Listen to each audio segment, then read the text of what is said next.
जय जिनेन्द्र नमो जिणाणम। मेरा नाम अरुण जैन शास्त्री जबलपुर है।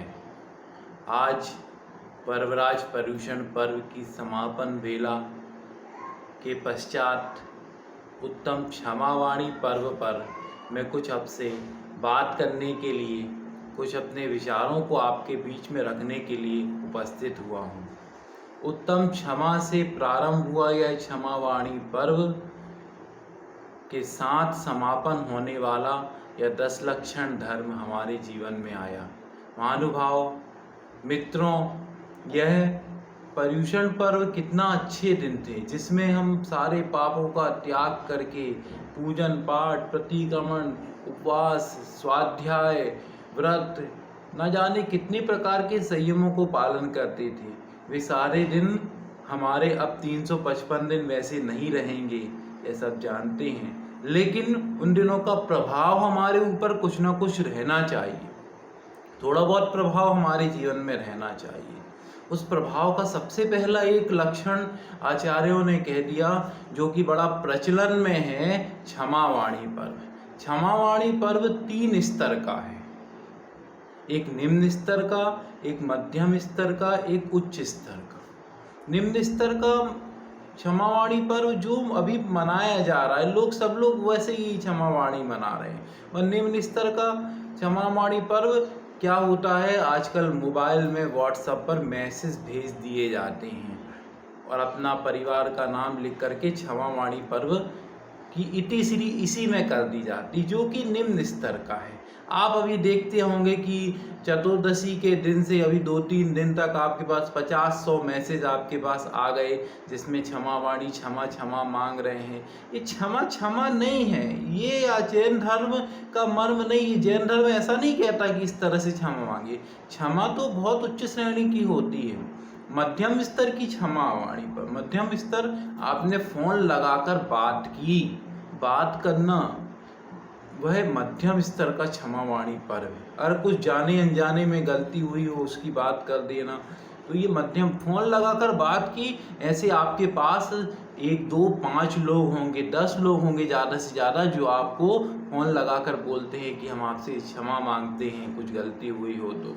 और तृतीय सबसे उच्च स्तर का क्षमावाणी पर्व क्या है, जिससे मन मुटाव है, जिससे आपकी बातचीत बिल्कुल बंद है, जिसके आपका मन भेद है, उस मन भेद को मिटाने के लिए आपने उससे बात की और अपना झगड़ा खत्म किया।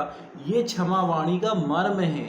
देवर भाभी की बात नहीं हो रही, भाई भाई की बात नहीं हो रही, बहनों में कला है, दोस्तों में कला है, आपके वर्क प्लेस पर, आपके ऑफिस में आपकी नहीं बन रही, उससे आपने क्षमावाणी।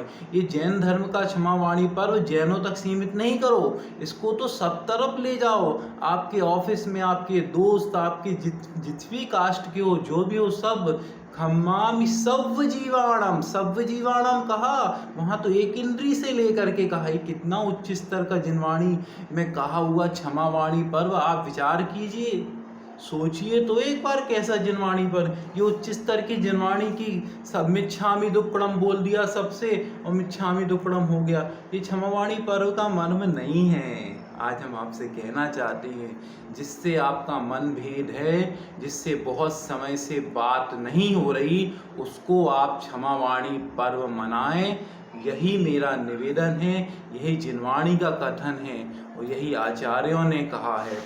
भाई भाई में अगर बातचीत नहीं हो रही तो 100 लोगों, क्या 500 लोगों को आप मैसेज भेज दो, तो कोई भी इससे लाभ और पुण्य की प्राप्ति नहीं। कषायों के बंधन को नष्ट करने के लिए साल भर में 3 बार क्षमावाणी पर्व आता है।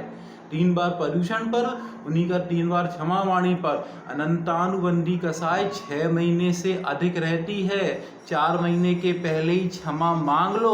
अनंतानुबंधी कषाय को मत बनने दो, जो सम्यक दर्शन को नहीं होने देती। ये आचार्यों का कथन है, ये हमारे जैनागम का कथन है। लेकिन यहाँ तो बिल्कुल उल्टी ही रीति चल रही है। कैसी उल्टी रीति चल रही है? जिससे हमारी बात होती है, जिससे हमारा सब कुछ अच्छा है, उससे उत्तम क्षमा। अरे उत्तम क्षमा तो क्या होती है? उत्तम क्षमा उससे मांगो जिससे बहुत बड़ा बैर हो। घर तय निकारे, तन विरारे बैर जो ना, तहाँ घर से भी निकाल दिया हो, शरीर के टुकड़े टुकड़े कर दिया हो, ऐसे व्यक्ति के प्रति भी बैर न रख के क्षमा के भाव रखने का पर्व यह क्षमा वाणी का पर्व है।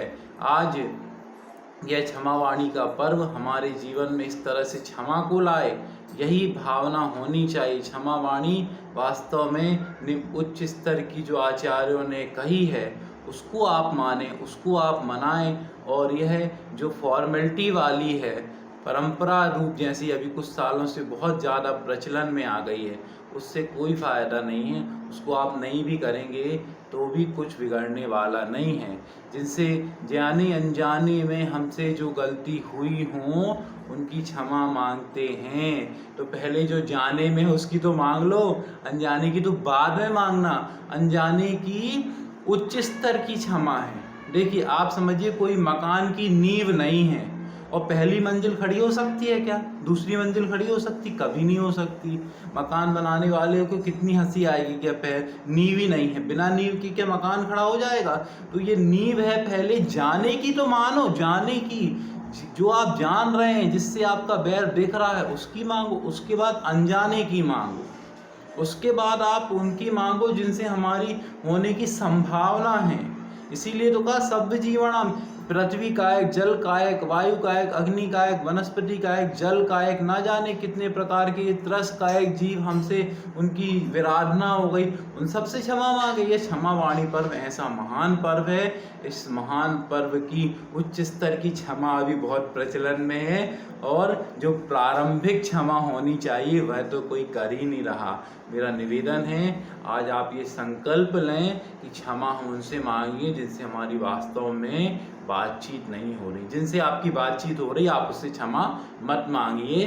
यह मेरा भाव है कि आपकी जिनसे रोज़ बातचीत हो रही, आपके घर के लोग हैं, उनसे क्षमा नहीं मांगिए, क्योंकि उनसे आपका कोई मनभेद नहीं है, कोई आपका लड़ाई नहीं चल रही, कोई आपका बैर नहीं चल रहा। जिनसे बैर चल रहा हो उनसे क्षमा मानकर इस क्षमा वाणी पर्व को सार्थक करें, ऐसा मेरा निवेदन है। इस तरह से हम पर्युषण पर्व की समाप्ति के बाद ये क्षमा वाणी के साथ अपने 10 दिनों के पर्युषण पर्व के वीडियो का भी आज यहाँ पूर्ण कर रहे हैं। आप सभी इस चैनल को लाइक करें, सब्सक्राइब करें और इसको आगे बढ़ाएं। अगर आपको कुछ अच्छा हमारी बात लगी हो और हमसे भी 10 दिनों में जाने अनजाने में जो भूल हुई हो उसकी भी हम आपसे क्षमा मांगते हैं। ये उच्च स्तर की क्षमा, हम आपको जानते नहीं हैं, लेकिन निश्चित रूप से आप हमारे 10 दिनों तक सुने। आगे भी आप लाभ लेने के लिए इस चैनल को आगे बढ़ाएं, इसी भावना के साथ। जय बोलो पंच परमेष्टि भगवान की जय। आचार्य गुरुवर संत शिरोमणि महाक्षमाधारी 108 विद्यासागर जी महाराज की जय। जय जिनेन्द्र।